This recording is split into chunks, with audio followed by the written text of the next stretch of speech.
Men cool. Men hvad hedder du rigtigt? Hvad?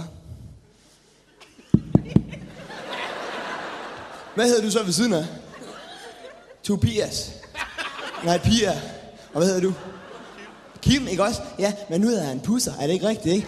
For kan du huske dengang, du mødte Pusser i gymnasiet, ikke? Hvor han havde langt hår, og han ville være musiker, og han var lidt spændende, ikke også? Ikke? Og han havde været på Samsø Festival, og han havde røget has, ikke også? Man kunne ikke rigtig få fat i ham, fordi han var uopnåelig. Okay, du fik da fat på ham, ikke? Og så skulle han bare stoppe med den der musikpjat, ikke? Okay, han fik lov at spille op på strøget til en lille mønt, ikke? Som I sammen brugte på en crazy tur i Asien, hvor I så asiater og næger og bungee jump, ikke også? Ikke? Men hvad skete der så, da Pusser han ville til Australien og plukke appelsiner? Okay, så fandt din far en lejlighed til nede i Vesterglade. Lidt dyr, ikke også, ikke? Så Pusser, han blev nødt til at tage et job i Jyske Bank. Hvem mistede håret? Det gjorde Pusser, ikke? Hvem mistede musikeren? Det gjorde Pusser, ikke? Og så sidder du og tænker, hvor er den der interessante Pusser, som jeg engang kendte? Skal jeg sige dig, hvor han er? Han sidder nede i Jyske Bank og siger til Ulla, at hendes søns Rasmus Klump-konto har en årlig rente på 3%, mens han tænker, hvordan skal jeg få råd til det der nedlagte landbrug uden for Slagelse, hvor du gerne vil sidde og male ud i laden, fordi du føler virkelig, at du fik meget ud af det der AUS-kursus, hvor du malede halvfede nøgne kvinder, ikke? Og hvis du fik ordentlige forhold, så kunne du godt komme til at tjene nogle penge på det. Skal jeg sige dig selv, Pusser, ikke? Det kursus, hun gik på, ikke? Der var der 18 andre, der malede den samme halvfede nøgne kvinde, ikke? Og før hende var der 22.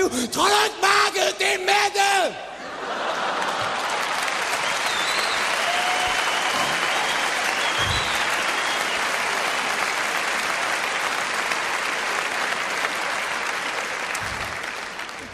Jeg siger jo bare, hvad jeg ser.